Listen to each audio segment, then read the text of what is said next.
Hello and welcome. Well, we're here today to share 10 ways partners can provide breastfeeding support. Yep, you heard me right. This is paternal breastfeeding support information, not for mums, but for dads and for partners, just to show how they can make a difference.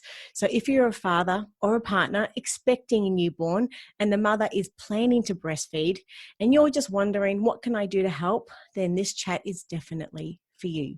To help share her expert information and advice, we welcome our special guest, Julia Day. Now, Julia is an international board certified lactation consultant and paediatric registered nurse with more than 15 years experience in neonatal and paediatric intensive care units. Thank you for joining us today. How are you? Oh, thank you for having me. It's lovely to be here. Yes, and we're very excited to be chatting to you.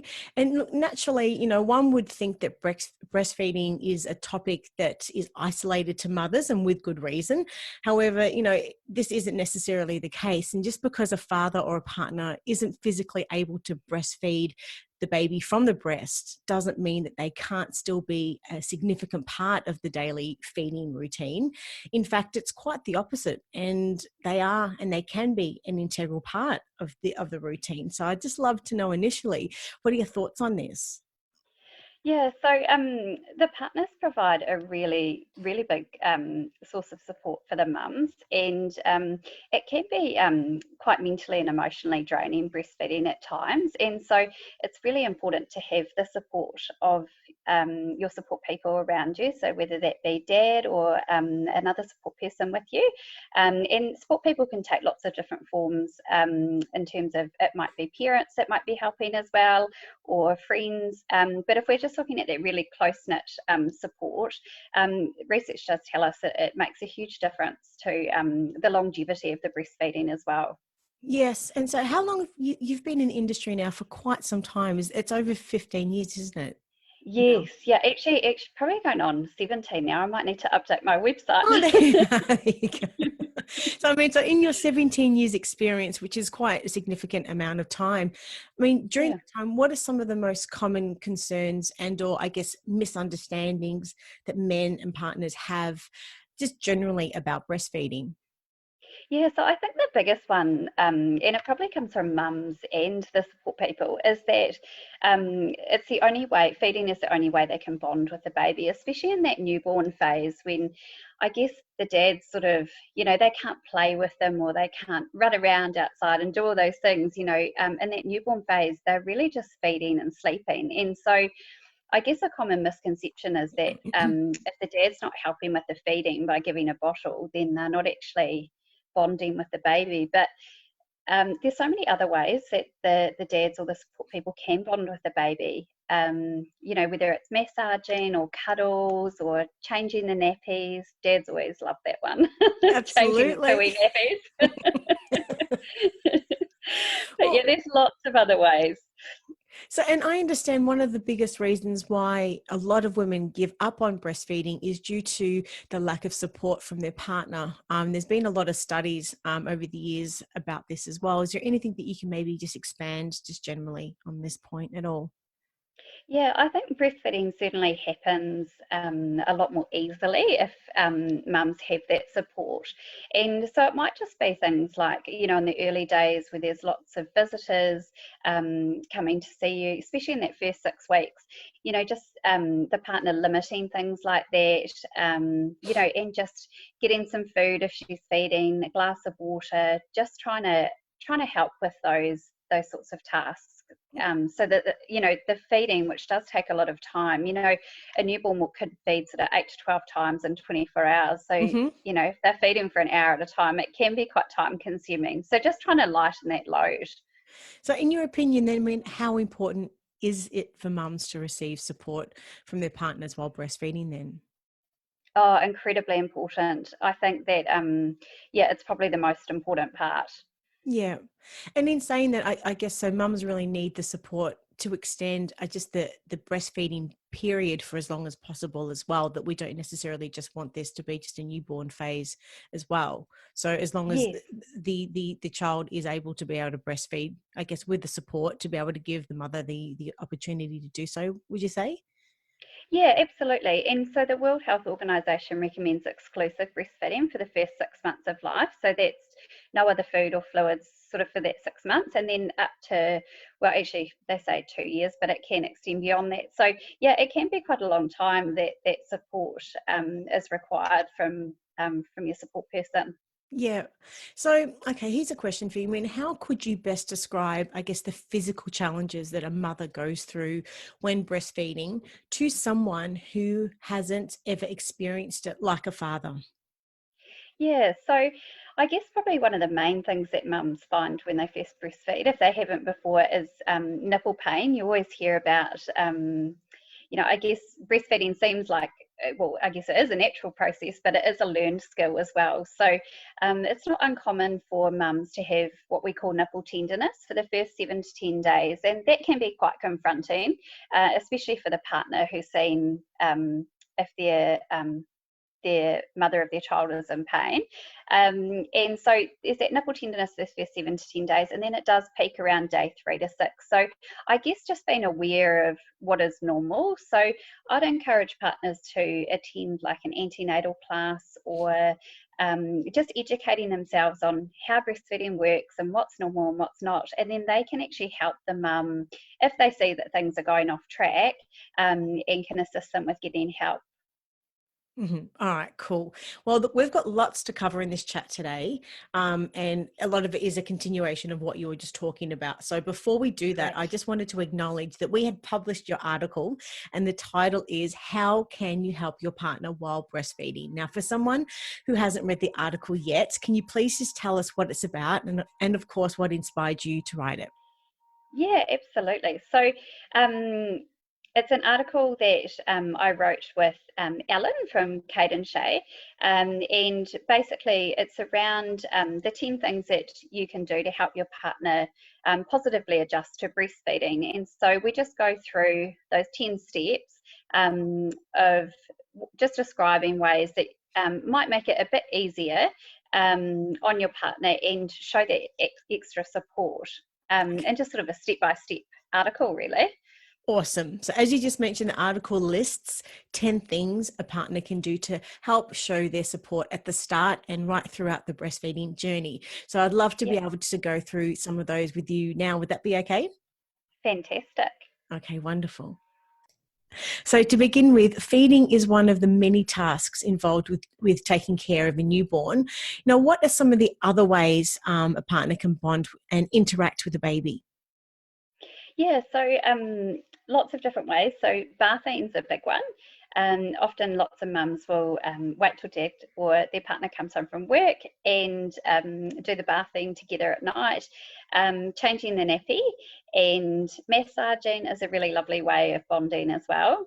And just cuddling and playing and interacting with the baby as well. So there's lots of different ways you can bond without, being focused on that feeding side of things.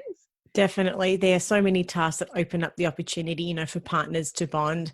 So, Yeah, after the breastfeeding, they can either burp the baby, they can change the nappy, bath, and of course, change the baby into their clothes, and they can dress them as well, which is always great. And of course, lay the yeah, baby on their bare chest. We sort of read this quite a lot, to have that skin to skin contact.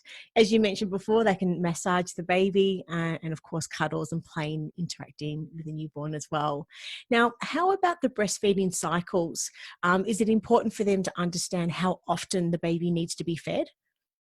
yes, I think it's really important, as I sort of mentioned before, about attending sort of an antenatal class, so they know what's normal. Quite often we find, especially in the hospital setting, is that the expectation is a bit different to what the reality is when you have a new baby. And so just being aware that babies do feed sort of 8 to 12 times in that first sort of 6 weeks, especially. And often it can be a bit of a shock to the system if people are sort of expecting this baby to feed less often. So yeah, it does take up a lot of time, and yeah, but Yeah. those feeds cut down really quickly, and before you know it, they're on 2 feeds a day, and you're away. So Yeah, as you just said, like it is in that initial period very time consuming. So any of the tasks that the partner can take away from the mother is a great opportunity to bond more with the baby, whilst also providing that free time for the mum until the next feed. So definitely it is a busy time in that first 6 to 8 week period. But I'd love to know also, how can partners encourage the mother while breastfeeding?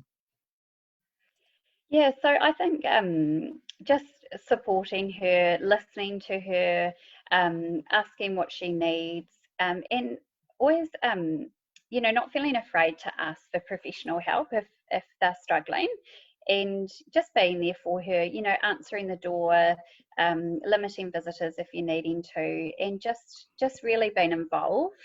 Yes. And what are some of the most common concerns a mother may have about her milk supply, and how can a partner help here?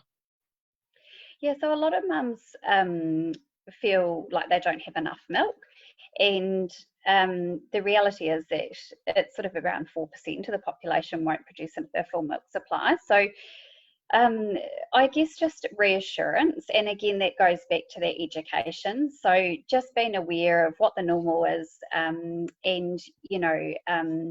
helping with, they can help with things like positioning. So if, for example, the baby's not latching on well on one side, if the partner's been to classes, he can say, well, how about we try this side and we could try a different hold. It's just that outside perspective sometimes. As well. And talking about making the mother feel comfortable, of course we hear about the breastfeeding station as well, where the Yeah. mother is going to be sitting. So what items does a breastfeeding mum need at arm's reach in that breastfeeding station that the partner can sort of help, I guess, sort of provide as well, and or go and Yeah. fetch during a feed? Yes, lots of snacks, having your water handy, just if they want the remote or the phone, and just having things there. Often mums will write down, whether it be on an app or on a piece of paper, what side they've fed on last, because that can sort of merge into one after you've been doing lots of feeding. So just I guess offering to go and get those things, and if you see that the glass is empty, going to grab another glass of water without waiting to be asked, and things like that. So are you suggesting that mums should have like a breastfeeding diary, should we say, as to when they fed and what side they were feeding on, to be able to help them ensure that the milk supply is flowing as well? Yeah, well, look, it's not a necessity, but certainly we find that in the early days, because you feed one side and then sort of change the nappy and feed the other side, you always start on the side you finish on. So it can be confusing in terms of remembering what side you've fed on. And we do find that mums, I guess in these times, are highly organised and tend to, either have an app or have a piece of paper where they can write down so they know what side to start on next. And so that can be helpful, especially in those early days. And the other thing some mums like to do as well is just write down, when they had their last wet nappy, or when the baby did a poo and things, especially if it's so the midwife can see how things are tracking. Okay, so I just wanted to clarify. So the mother will generally start on the side that she finished feeding on. Is that what you said Yes, earlier? correct. And why is Yeah. that? So if we were to start on the same side each time, what would happen is we'd have old milk that would sit on that other side. So say, for example, we start on the left side, change the nappy, and then we feed the right side. The baby may not take all of that right side. So once they snuggle down for a sleep and they wake up again, we want them to finish the rest of that right side. If we leave that old milk in there, it can go on to cause things like blocked ducts and mastitis. So it's really important to drain those breasts and get rid of that old milk to prevent any inflammation and then infection that can lead to that mastitis.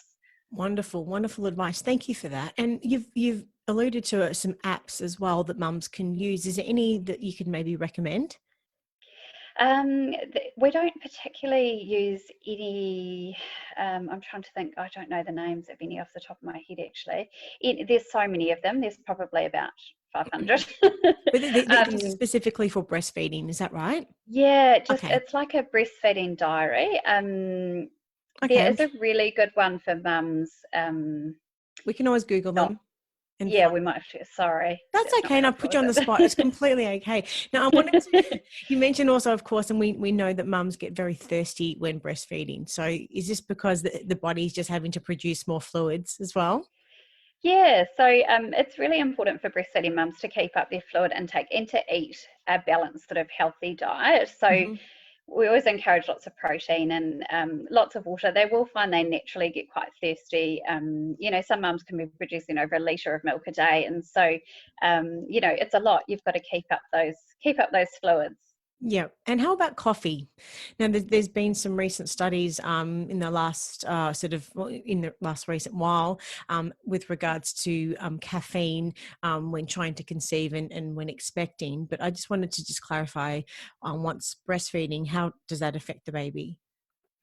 Yeah, so we say everything in moderation. So it's the same with dairy and things like that. If you were to eat too much of one food group or have too much of one thing, you would probably find there would be side effects from that. So with caffeine, we say moderate intake. I had one mum that I remember had a baby that wasn't sleeping very well, and once we got down to the nitty gritty, she was having 8 cups of coffee a day. So I wouldn't recommend that. That's why her Wow. baby wasn't sleeping. So if you're having a cup or two, I think the current recommendations are 200 micrograms so a day. So if you're having just a sensible amount of coffee and not overdoing it, like the 8 cups, everything in moderation tends to be As well. okay. Yeah. Wonderful. Now, it's common mothers experience a lot of anxiety when breastfeeding. How can a partner help curb that anxiety? I guess just lots of reassurance that she's doing a really good job, and just helping and being there and being that support person. We find that just the presence of a support person, not necessarily having to do anything, but just being there for them, um, can really help. Sometimes mums who, they have someone who travels a lot or works long hours, they can find it really hard and quite isolating when they're home by themselves. So just really being present is a big thing. And as I said before, it is a learned skill. So I guess the key to success for breastfeeding is that motivation and that support. And if they've got the support, usually the motivation just comes with it. As well. And you were mentioning earlier about partners educating themselves. So how can partners educate themselves, and where should they start? I mean, what's your recommended reading list? Should it start with the pamphlets that they're given sort of during the early classes as well? Yeah, absolutely. So everyone in their cities will have access to antenatal classes. Yeah. And so attending an antenatal breastfeeding class is a great option. We also offer free antenatal classes online.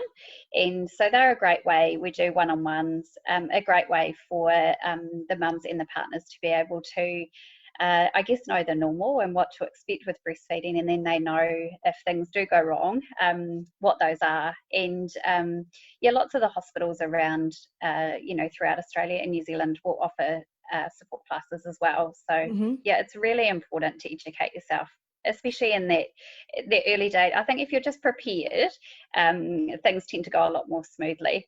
Definitely. Now, I mean, how would you best describe, I guess, the physical and the psychological barriers that a mother experiences for someone like a father and or a partner that are not physically going through the same thing? Yeah, I guess for some it can be challenging, but most times we find that I guess you know you're sort of referring more to like the postpartum depression and things like that. Of course, Yeah, yeah. yeah. Yeah. So I mean that can be tricky to navigate. But again, I guess it's just coming down to support, and then you would have that additional sort of And just medical. being empathetic, being open and empathetic. Yeah, Yep. yeah, yeah, for sure. And just quickly, I just wanted to just mention this. You know, there's two aspects that men can consider women's breast intimately, of course, and of course in this context for the nourishment of the baby. So, in Yeah. your view, how can a partner best address any of the concerns that their partner's breasts, that they're not pleasure toys, rather that they're actually there from an evolutionary and a biological purpose? Because I mean, this can Yeah. sort of cause, in some relationships, not all, but in some relationships, a little bit of sort of I don't know, what would you say, anxiety and trouble and or, stresses, I guess, within the relationship? Yeah, so in terms of that, I guess it's just being patient with her in terms of, and just remembering that she's been through a pregnancy, but then also a delivery, whether that be vaginal or C-section. And, there has been changes that have occurred to her body. So perhaps maybe that she's not feeling as confident, things have changed physically for her. And so just being really patient, reassuring, and I guess just really positive that she still looks great, and that I guess it's amazing what female bodies can do, isn't Oh, it? it's And really unbelievable. yeah. Absolutely. And you were mentioning earlier, of course, that first 6 to 8 week period is a very challenging time with sleep deprivation and the amount of feeds, etc. But of course, at the same time, friends and family want to come around to start, bonding with the baby and starting their own communication relationship, and just to sort of course, celebrate the arrival. So Yes. with that, how can partners be a breastfeeding advocate and voice, I guess, their support to friends and family to support the mother during that time? Yeah, so that can be quite tricky. I mean, we always sort of encourage just shorter visits, and if the mother's particularly private about breastfeeding, some mums won't like to breastfeed in front of other people, or they might feel uncomfortable, especially if they're having challenges in the early days. So it may be that you try and coordinate the visitors to come at a time that you're not feeding, or they've just had a feed and then they can come over, or just keeping those visits to a short time, or making the mum feel comfortable that if she does need to leave the room, or feel like she wants to feed in private, that's okay as well. Mm-hmm. And with, I guess, more public feeds as well, once, I guess, the mother and the baby, and as a family, of course, that they sort of head out, why is it important to encourage partners to feed in public? This is a big topic of discussion for such a long time, isn't it, in the media as Oh, well, it is. breastfeeding in public. Yeah. I guess it's just trying to normalise the breastfeeding, isn't it? I mean, Yep. in this day and age, there shouldn't be an issue with breastfeeding in public, but for some small group settings to be issues that arise. I mean, you often see in the media someone's been asked to leave a cafe because they've been breastfeeding, and I guess it's just encouraging the mum to feel confident in what she's doing, and that there is nothing wrong with feeding in public, and it is normal. And for that support person, if there was anything to be said, to stand up for her rights as well. Absolutely. And there are maternity sort of clothing wear and active wear brands like Kate and Shay, as you mentioned at the start, that are Yes. medically endorsed nursing bras and tops and clothing that can help with this sort of stuff as well, definitely with feeding in public and making it a lot more comfortable for the mum. So, in your view, how is choosing the right clothing brand, like with Kate and Shay, sort of helpful, I guess, with supporting breastfeeding in public? Yeah, absolutely. So it's really important that I guess mums feel nice when they're out after they've had babies as well. And Kate and Shay's got a beautiful range of active wear. I actually endorse their bras. They're fantastic for really comfortable, but also fantastic for helping to reduce that mastitis and things, because they're so well fitting and so well supported. So I guess having a really good range of nursing wear is important, because if you are out, you can be quite covered up while you're feeding. So if you do feel uncomfortable, you can just have tops that have wee zips down, and they are quite discreet. So that can make mums feel a lot more comfortable when they're out and about and feeding. And so, how can a nursing bra help stop mastitis then? How does that work? Yeah, so what can happen with mastitis is it's when, or block ducts especially, is when a bra is too tight or it doesn't fit well, it can cut off the milk ducts. And so when we talked about before about not removing that old milk, what can happen is if a bra is ill-fitting, it can cut into those ducts and actually block them. Uh-huh. And so if that old milk sits in there and doesn't drain, that can go on to cause inflammation and infection. So the Kate and Shay bras especially are designed that they are really well fitted and really well supported, which does really help with reducing those risks as well. Awesome. So if anyone watching and listening, could you just maybe clarify who and what is Cade and Shay again? Yeah, so Caffeine and Shay is a brand of nursing and maternity activewear, and it's basically its ethos is around every mum needs to look and feel their best, and so they've designed this range of maternity and activewear to support mums, breastfeeding mums, feel great while they're wearing it. Fantastic. Now, getting back to breastfeeding and it taking up a lot of time, housework is one topic that can cause much undue stress in relationships during the early stages of a newborn's life, as many of us Yes. know. So, how much stress can it alleviate if the partner actively participates in housework during these early stages and, of course, beyond as well? Oh, personally, so much. um, I've got 3 wee ones, and so I just know, I mean, just not even being asked to pick up the vacuum cleaner or going to do jobs, it just takes that pressure off. I mean, I think females in particular just, you know, sometimes your mental health can be directly linked to, you know, the state of the house around you, and just being in a clean house where there's jobs being done, it really can help. And someone actually once said to me, a great idea is to pop a list on your fridge, so that if visitors do come round, or you know, if your partner is looking for things to do, you can just tick those things off. So it might just be mop the floors or empty the dishwasher, and just not having to ask sometimes is really nice. As Yeah, well. yeah, Definitely. And this of course sort of goes beyond not just, you know, the first sort of 6 to 8 week period as well, but you know. absolutely. So, And not just when you have small children. yeah, exactly. Just the harmony in itself Yeah. in a relationship when they're, you know, both parties are actively sort of participating in housework definitely can help reduce stress and increase Absolutely. just happiness overall. But you know, after sort of that initial 6 to 8 week period, mothers also can choose to express breast milk, which will enable partners to actively bottle feed the baby as well. So how can partners best get involved here then? Yeah, so when we talk about expressing, we try and get mums to make sure they've really got breastfeeding established before they start expressing. And what we mean by established is that usually around that 4 to 6 week mark, where baby's gaining weight well, they've got good milk supply, and things are kind of settled into a bit of a good groove. Now, once that's happened, if mum does want to express, the best time for her to do that is first thing in the morning when she's got the most amount of milk. And she would be able to express and then pop that milk into the fridge or the freezer, and then dad would be able to give that expressed bottle of milk. Mm-hmm.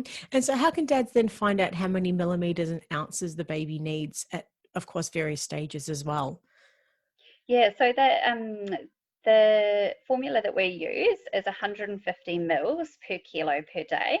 So depending on the baby's weight, and then we divide that by the amount of feeds per day. So it may be Okay. that the dads need the midwives to work that out for them. So can you just say that again? So it's 150 milliliters. Yep, per kilo per day, Mm-hmm. and then divide that by the amount of feeds per day. So Okay. yeah, All right. So that's if, how we work it out. wonderful. And so, I mean, feeding a baby is a very special experience and a great time, I guess, for the father and or the partner to bond more with the baby. So this is something that I guess that they would sort of jump at the chance of doing once they have the opportunity. Yes. Then again, of course, as the protector and the warrior of the home, no doubt that this time can take its toll both physically and mentally on the partner as well. So, you know, the baby is a huge adjustment, not just for the dad, but for the mum and the household overall, of course, you know, if there's other children as well. So, you know, why is it so important that the partner and, of course, everyone else in the household equally look after themselves also? Yes. Well, yes.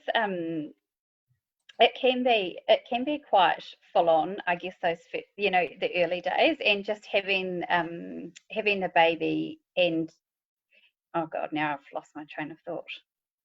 That's Can you okay. repeat that again? Yeah, Sorry. that's okay. Okay. So so the baby is a huge adjustment, not just for the mum, but for the dad also. And why is it so important that they ensure that they look after themselves also? Yes, so I think having a baby does put quite a lot of strain on the mum, especially physically and emotionally. And so it's really important for the dad to, obviously look after themselves, but also try and help with the mum. I guess if the mum's trying to take on too much, it can be really overwhelming. And so it's really important that they can sort of do what they need to do and then try and offer support rather than the mum having to support them. Yes, absolutely.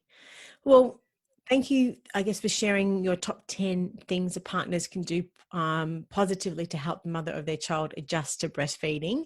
If you were to summarize, I guess, your key messages for anyone watching and listening, how would you best do that?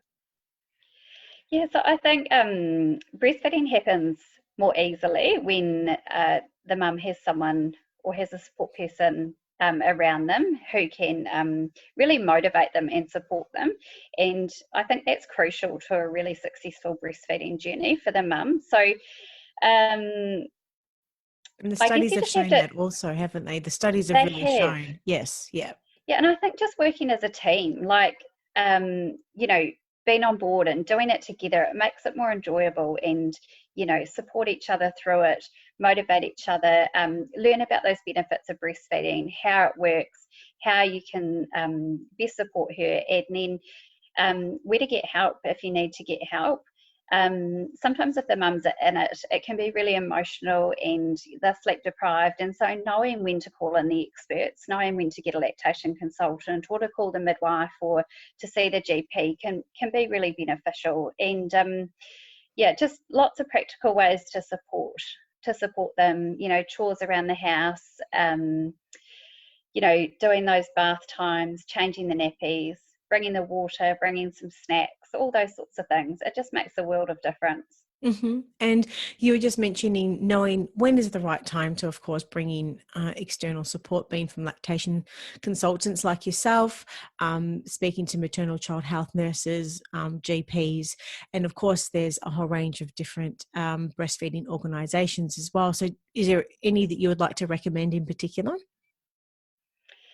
Well, I can recommend my services. Do you Yes. mean outside of mine?